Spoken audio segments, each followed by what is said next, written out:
Hi guys, good evening. Today we will discuss on the budget. What is budget? Budget. Budget refers to the some kind of the plan regarding one's income and expenditure over a period of time. If you talk about the budget, हम देखते हैं कि अपने घर में हम budget बनाते हैं. बजट में क्या होता है कि हम अपने रोज़मर्रा की ज़िंदगी में भी बजट का जो है प्रयोग करते हैं. जैसे कि कितना हमें खर्च करना है, कितना हमारे पास जो है धन अभी है, कितना हमें दूसरों से उधार लेना पड़ेगा, ये सभी चीज़ें, इन सभी चीज़ों का हमें जो है बजट में ध्यान देना होता है. हम बजट में इन्हीं सब चीज़ों की बात करते हैं. तो हम देखते हैं कि गवर्नमेंट ऑफ बजट की अगर बात करें तो government of budget refers to usually the statement of its receipt and expenditure of a financial year. अगर गवर्नमेंट बजट की हम बात करें तो अकॉर्डिंग टू डेफिनेशन कि एक फाइनेंशियल ईयर में, फाइनेंशियल ईयर अब क्या होता है ये भी समझना होगा. फाइनेंशियल ईयर होता है आपका कि जब हम बात करते हैं आपका फाइनेंशियल ईयर 31 मार्च तक चलता है. एक फाइनेंशियल ईयर जो कि स्टार्ट होता है 1 अप्रैल से, यानी कि 1 अप्रैल से स्टार्ट होकर के 31 मार्च तक चलने वाला जो ईयर होता है वो आपका फाइनेंशियल ईयर कहलाता है. यानी कि एक फाइनेंशियल ईयर में आप जो सरकार अपने जो योजनाएं चलाएगी, जहाँ इन्वेस्टमेंट करेगी, जो एक्सपेंडिचर करेगी, उनमें जो आपके जो खर्चे होंगे वो कहाँ कहाँ से कितना कितना खर्चे किस सेक्टर को जाएंगे, इसका लेखा जोखा होता है. और कितना कहाँ से आएगा. जैसे गवर्नमेंट क्या करती है, कुछ इंटरेस्ट पेमेंट करती है, कुछ नहीं, क्या है कि कुछ लोन देती है तो लोन से इंटरेस्ट प्राप्त होगा.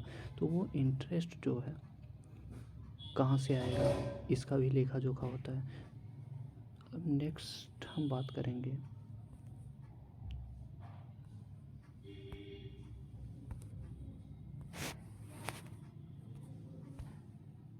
हम बात करते हैं कि बजट कितने टाइप के होते हैं. बजट वैसे देखा जाए तो बजट ब्रॉडली कंसिस्ट 2 टाइप या 2 पार्ट. टाइप में अगर हम बात करें तो बजट के 3 टाइप होते हैं. कौन कौन से? एक तो जो है सरप्लस बजट होता है, एक डेफिसिट बजट होता है, और एक जो है जो बराबर का बजट होता है या कहें कि बैलेंस बजट होता है. 3 टाइप के बजट होते हैं. लेकिन ये हम बजट के पार्ट क्या क्या, बजट में क्या क्या पार्ट होते हैं उनकी बात करते हैं. Every budget broadly consist 2 part like revenue budget and capital budget. Revenue budget has also 2 part. What is a revenue budget and what is 2 parts of the revenue budget? Revenue budget, किसी भी budget में कुछ हम क्या करते हैं कि कुछ प्राप्तियां होती हैं, कुछ खर्चे होते हैं. किसी को हम कुछ लोन वगैरह देते हैं तो उससे प्राप्तियां होती हैं, यानी इंटरेस्ट पेमेंट वो हमें करता है तो वो प्राप्तियां होती हैं, यानी कि वो रिसीप्ट होती है. या फिर कहीं से हमें क्या कहते हैं, कहीं से हमें रिसीप्ट हुआ कोई चीज़, वो इसमें आता है रेवेन्यू रिसीप्ट में. और expenditure, revenue expenditure, revenue budget, revenue expenditure, इसके रेवेन्यू बजट के 2 पार्ट हैं. और कैपिटल बजट की बात करें तो capital receipt and capital expenditure, इसके भी 2 पार्ट हैं. रेवेन्यू रिसीप्ट में अगर हम इसके इंडिविजुअली रेवेन्यू रिसीप्ट की बात करते हैं तो रेवेन्यू रिसीप्ट के 2 पार्ट होते हैं. कौन कौन से रेवेन्यू रिसीप्ट के 2 पार्ट हैं उसको देखेंगे कि एक तो है टैक्स रेवेन्यू और एक है non tax revenue. Tax revenue में जैसे आपके पर्सनल इनकम टैक्स हो गए, कॉरपोरेशन टैक्स हो गए, कि जो टैक्स के थ्रू आप डायरेक्टली टैक्स पे कर रहे हैं उसके थ्रू आपको दिखाई दे रहा है कि आप टैक्स के थ्रू इनकम आ रही है. जैसे पर्सनल इनकम पे आप कुछ जो है अर्न करते हैं, उस पे आप कुछ टैक्स पे करते हैं तो उसे जो है पर्सनल इनकम टैक्स कहते हैं. पर्सनल इनकम टैक्स की हम अलग से बात करेंगे किसी वीडियो में, जिसमें वैसे मोटी मोटा मैं आपको अगर बता दूं तो पर्सनल इनकम टैक्स के अलग अलग स्लैब होते हैं, उसके भी कई तरह से कैलकुलेशन होते हैं. अगर इंडिया में बात करें तो इंडिया में अलग तरीके से जो इनकम टैक्स है उसको जो है पे किया जाता है. उसके कई टाइप हैं, जिसमें से एक टाइप इंडिया में यूज किया जाता है, उसकी अलग से हम चर्चा करेंगे किसी वीडियो में। अभी बात करते हैं टैक्स रेवेन्यू की। टैक्स रेवेन्यू में पर्सनल इनकम टैक्स और corporation tax and wealth tax. Wealth tax किस पे लगता है कि आई होप आप लोग जो है कॉरपोरेशन टैक्स समझ रहे होंगे। वेल्थ टैक्स जैसे आपकी जो है ज़मीन वगैरह पे जो टैक्स लगते हैं, या फिर आपने कोई वेल्थ अर्न की उस पे जो टैक्स लगता है उसे वेल्थ टैक्स कहते हैं। कस्टम ड्यूटीज़ सीमा शुल्क जिसे कहते हैं कि किसी दूसरी सीमा से यानी कि विदेशों से जो वो सामान वगैरह आयात निर्यात होते हैं उस पे जो शुल्क लगते हैं उससे कस्टम ड्यूटी कहते हैं। एक्साइज ड्यूटी, सर्विस टैक्स वगैरह, ये सभी आपके टैक्स रेवेन्यू के अंडर में आते हैं। जबकि नॉन टैक्स रेवेन्यू की अगर हम बात करते हैं तो ऐसे जो रेवेन्यू हैं जो टैक्स से नहीं प्राप्त हुए हैं, बल्कि जो है उन्हें नॉन टैक्स कहेंगे, लेकिन उनसे भी अर्न हुआ है, लेकिन वो टैक्स के थ्रू नहीं आए हैं, बल्कि दूसरी जो है दूसरे तरीके से वो प्राप्तियां हमें मिली हैं, वो जो है रेवेन्यू हमें प्राप्त हुआ है। Like interest received on loan given by the central bank, यानी कि सेंट्रल बैंक ने कोई लोन दिया। सेंट्रल बैंक इंडिया में आरबीआई है, और अगर अमेरिका के सेंट्रल बैंक की बात करें तो वहाँ फेडरल बैंक है। तो इसमें क्या है कि interest received on the loan given by the central government and dividend and profit from the PSUs public service undertaking, जो गवर्नमेंट के अंडर में काम करती हैं पब्लिक सर्विस अंडरटेकिंग जो हैं, उनके थ्रू जो डिविडेंड और प्रॉफिट होता है वो आपके जो है नॉन टैक्स रेवेन्यू में आती हैं। और user fee charges collected by the department, जैसे किसी डिपार्टमेंट लाइक शिक्षा के क्षेत्र में कोई जो है फीस वगैरह, ये सभी जो प्राप्तियां हैं वो नॉन टैक्स रेवेन्यू के अंडर में आती हैं। एक्सटर्नल ग्रांट कोई हो गया, किसी ने बाहर से हमें जो है भेजा, जिसे उपहार के तौर पे कहते हैं एक्सटर्नल ग्रांट, ये सभी जो है आपके नॉन टैक्स रेवेन्यू में आते हैं। और वहीं हम बात करते हैं दूसरी तरफ तो रेवेन्यू एक्सपेंडिचर की। एक तरफ हमने बात किया रेवेन्यू बजट के दो पार्ट हैं, आपका revenue receipt and revenue expenditure, और हमने बात कर लिया आपका रेवेन्यू रिसीट पे। अब हम बात करेंगे कि रेवेन्यू एक्सपेंडिचर क्या होता है। There are two types of the revenue expenditure. First is the planned revenue expenditure and second one is जो है non plan revenue expenditure. Non plan revenue expenditure and plan revenue expenditure को हम अगर देखें तो प्लान रेवेन्यू एक्सपेंडिचर में क्या है कि plan revenue expenditure by the central bank, हम देखते हैं कि कई सारी पंचवर्षीय योजनाएं चलाई गई जिसमें प्लान तरीके से ये जो है डिसाइड किया जाता है कि हम कितना किस पे खर्च करेंगे, कितना क्या टारगेट होगा, हम सभी डिसाइड करते हैं। और अभी भी गवर्नमेंट के द्वारा जो योजनाएं चलाई जाती हैं तो उनमें हम देखते हैं कि गवर्नमेंट डिसाइड करती है कि कौन सी योजना के लिए कितना टाइम पीरियड है, क्या एक टारगेट डिसाइड करती है। जैसे कि अगर अभी के लिए हम बात करें तो गवर्नमेंट ऑफ इंडिया ने जो नेट जीरो एमिशन का टारगेट रखा है, नेट जीरो कार्बन एमिशन का टारगेट रखा है 2070 तक उसे अचीव करना है। ऐसे ही अभी अमृतकाल का जो समय है उसके अंत तक, अमृतकाल का समय यानी कि यह एक टाइम पीरियड है जो 2022 से स्टार्ट होकर के 2047 तक चलेगा। ये आपका 25 वर्षों का एक समय काल है जिसे माननीय प्रधानमंत्री जी ने आपको अमृतकाल के रूप में जो है संबोधित किया है, जो कि अब की बार के बजट में 2023-24 के बजट में एक्सप्लेन किया गया इसको।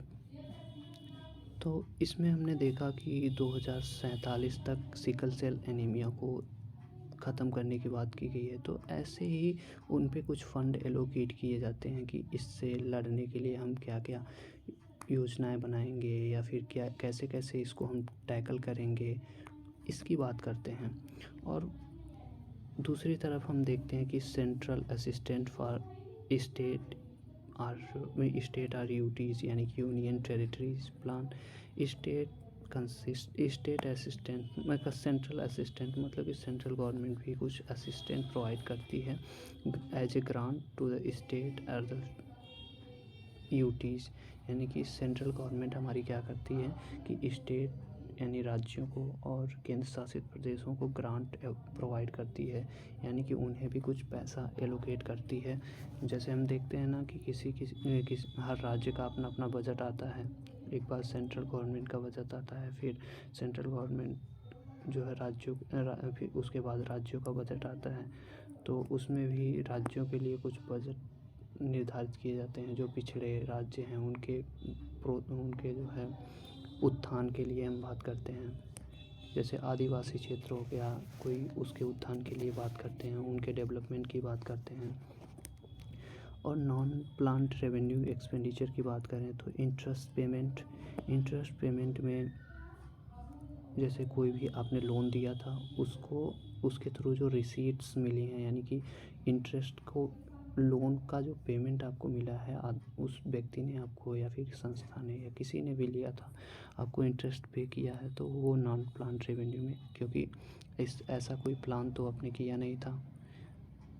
तो फिर revenue expenditure on the defence से कोई रेवेन्यू एक्सपेंडिचर हो। सब्सिडीज हो गई, जैसे हम देखते हैं कि गवर्नमेंट क्या करती है कि आपको एग्रीकल्चर पे सब्सिडी या फिर सब्सिडी के तौर पे एग्रीकल्चर के तौर पे फर्टिलाइज़र वगैरह पे सब्सिडी देती है गवर्नमेंट। फिर expenditure on the maintenance of the law and order and expenditure on the running of the general organs. फिर हम कैपिटल रिसीट्स की हमने अब तक बात कर लिया कि रेवेन्यू रिसीट क्या थी, रेवेन्यू एक्सपेंडिचर क्या था।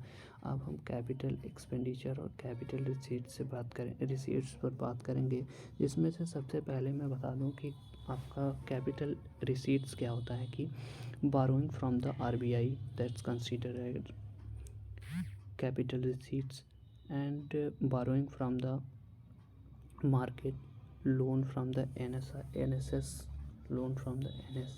that National Security Council, National Social Security Funds NSSF and PSUs से, and recovery from the loans and advance and external debts। अगर हम कुछ PSUs की बात करते हैं तो हम देखते हैं कि कोल इंडिया लिमिटेड हो गया, ये सभी आपके PSUs हैं।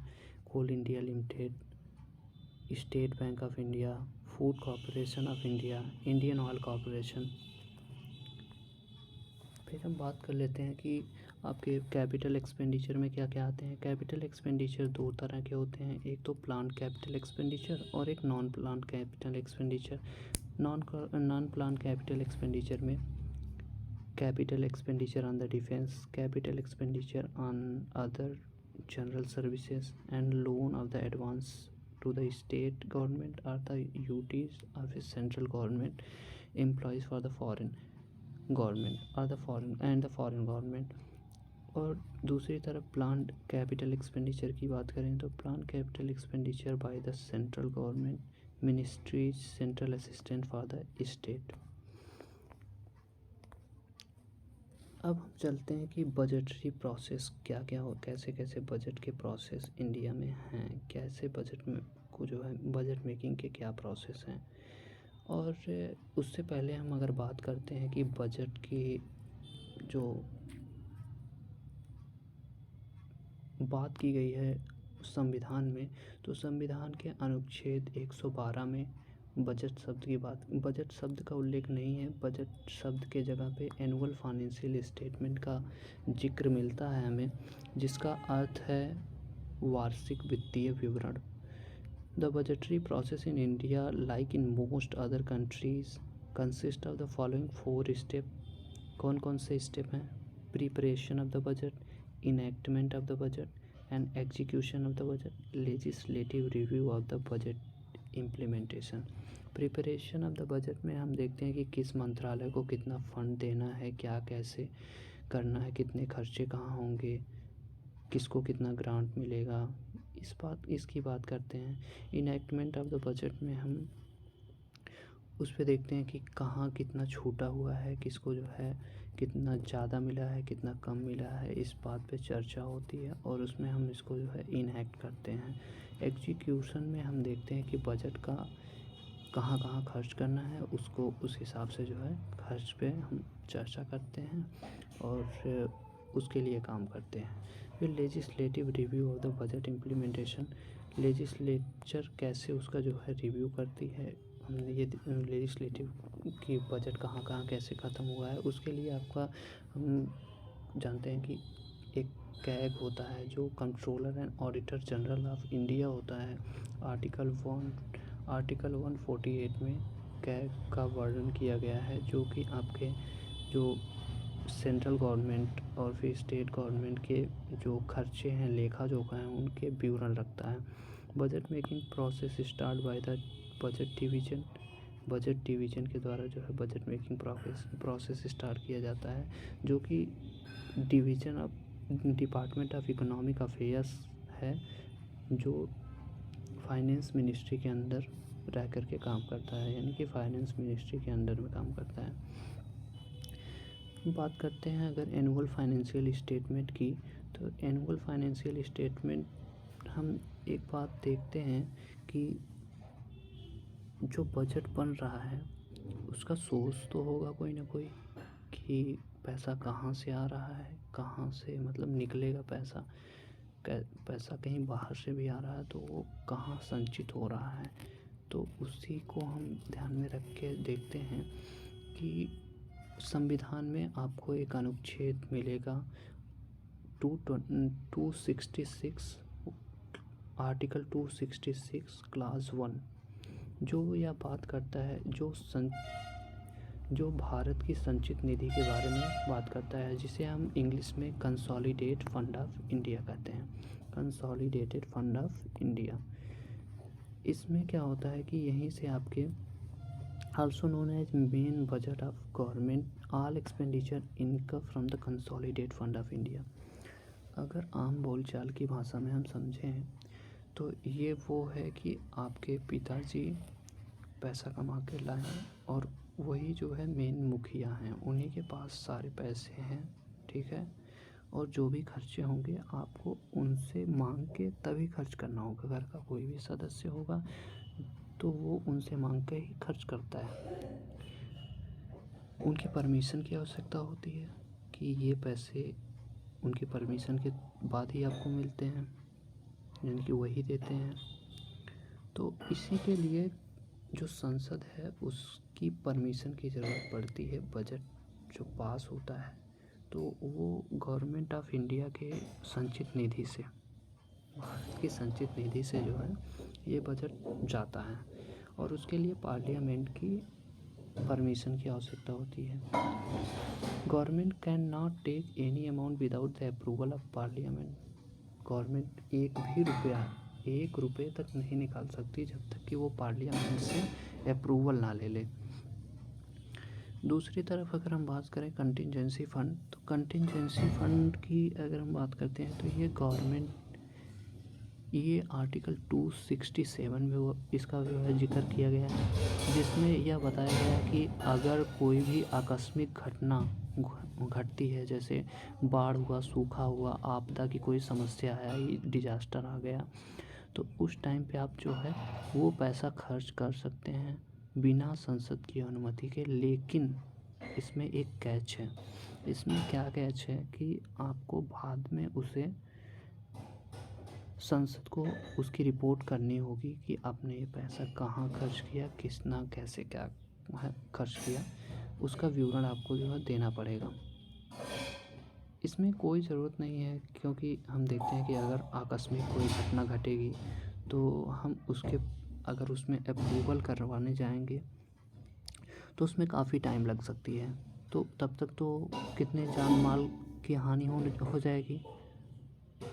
इसीलिए भारत सरकार ने अपने बजट में कंटिजेंसी फ़ंड के लिए, पहले अगर हम बात करें 2021-22 के पहले की बात करें तो उस टाइम तक क्या था कि 500 करोड़ रुपए इसके लिए एलोकेट किए जाते थे। लेकिन 2021-22 के बाद से ऐसा कहा गया, ऐसा मतलब बताया गया कि अब ये बढ़ा करके 30,000 करोड़ कर दिया गया है और ये पैसे आपको जो है आप वहाँ से खर्च कर सकते हैं किसी डिसास्टर के आने पे।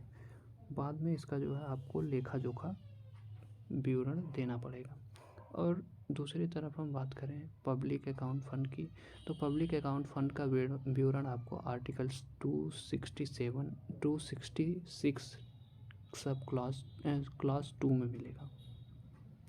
266 क्लास 2 में मिलेगा, जिसमें हम देखते हैं कि इस गवर्नमेंट क्या करती है, एज ए बैंकर काम करती है। इससे गवर्नमेंट का कोई नाता नहीं होता इस पैसे से, ये जनता का पैसा है।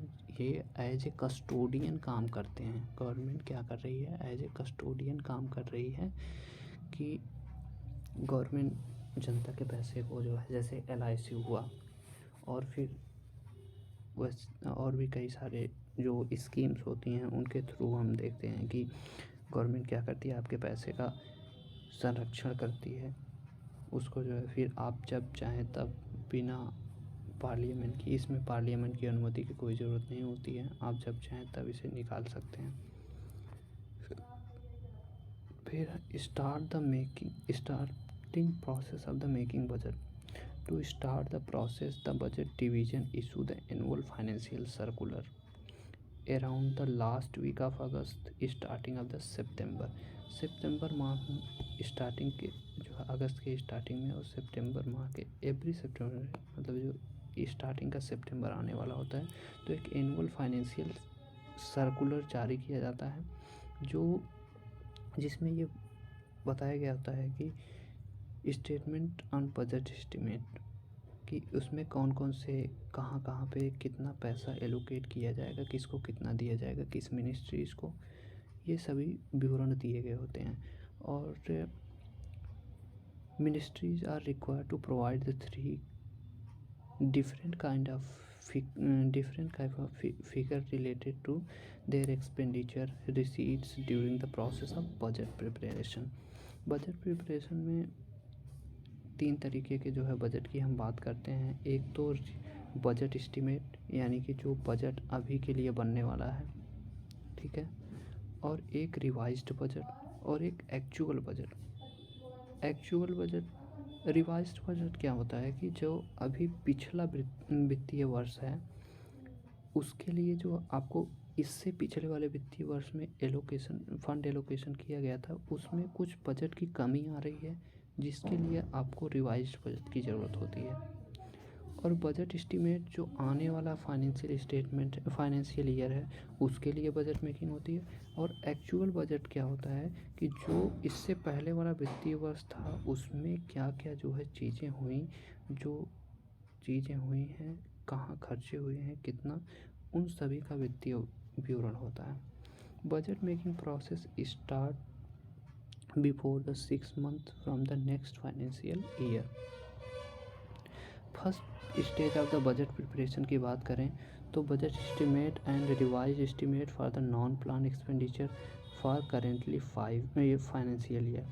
Budget estimate and revise estimate for the non plan expenditure of current year and budget estimate and revise estimate for the plan expenditure for current year. And second stage की बात करें तो ministry provide the budget estimate from the plan expenditure for next financial year, discuss their plans or schemes with the planning commission. The planning commission depend on the financial ministry of the budget support, and finance ministry consult with planning commission decided the size of the budgetary support for the next financial year. In this process, financial head of every ministry meet concerned with the planning commission to present their fund requirement to the next financial year for their ongoing plan as well as new plan such as they wish to undertake। मतलब कि अगर मैं सारा निचोड़ बताऊं तो इसमें क्या होगा कि जो प्लानिंग कमीशन है वो डिपेंड करता है कि finance ministry for the budgetary support. Finance ministry consult करेगी जो प्लानिंग कमीशन है कि किस बजट का साइज क्या होना चाहिए, कैसे कैसे मतलब किसको फंड एलोकेशन जो हुए हैं कितना किया जाना चाहिए, कितना किया जाना चाहिए और कितना हुआ है, तो उसमें कितना कमी पड़ रही है अगले वाले बजट में उसको जो देने के लिए. After the discussion and review the planning commission approve the budget estimate. Planning commission उस बजट एस्टिमेट को अप्रूव कर देती है for the plan expenditure in the next financial year. And finance ministry, the planning commission informed the finance ministry as well as finance ministry about the approved budget for the plan expenditure for next financial year. Finance ministry held the meeting with every ministry to discuss the estimate on the non-plan expenditure. Finance ministry एक meeting बुलाती है जिसमें हर ministry को यह मतलब discuss करने के लिए कहा जाता है कि कौन कितना नॉन प्लान एक्सपेंडिचर, उन्हें कितनी फंड की आवश्यकता है, कितना जो है उन्होंने कितना काम कर लिया है पिछले वाले में और अभी कितने की ज़रूरत है. Actual expenditure incurred by the ministry in 6 month current as well as resources absorption capacity of the remaining part of current financial year and next financial year.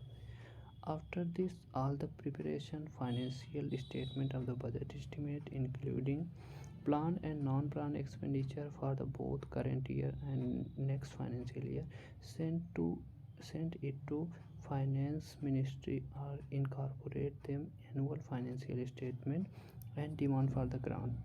कि जो मतलब मिनिस्ट्री हैं वो अपने अपने हिसाब से बताएंगे कि हमें जो है कितना हमने खर्च किया है, कितना अभी जो है करना बाकी है, कितना काम हुए हैं, कितना अभी करना बाकी है, इन सब की बात होती है.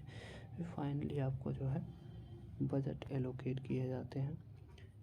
और रोल ऑफ FRBM की हम बात करते हैं तो financial responsibility and budget management act आया था 2003 में, जिसके थ्रू यह बताया गया कि हमें जो रेवेन्यू डेफिसिट है उसको ज़ीरो रखना है तथा physical deficit should be less than 33% of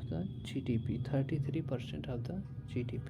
जो आपका राजकोषीय घाटा है उसको जो है कम करना है 3% से, GDP का 3% तक ला कर GDP का 3% तक हो, लगभग उससे कम हो.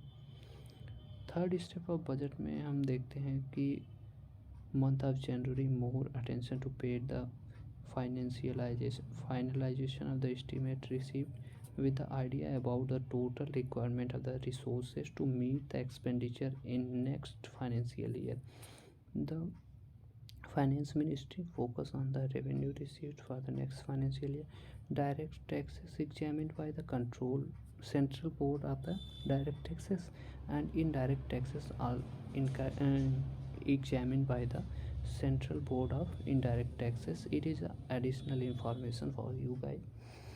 And the Finance Ministry examine the budget proposal prepared by the ministry and make change into it required. And finance minister consult with the prime minister and he also brief to the union cabinet about the budget.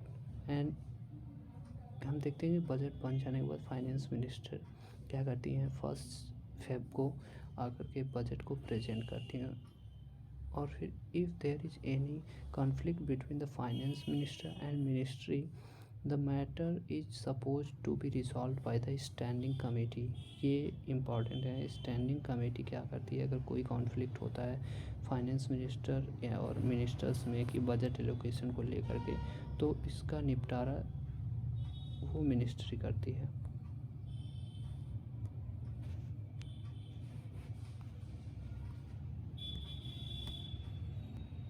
एक minute guys.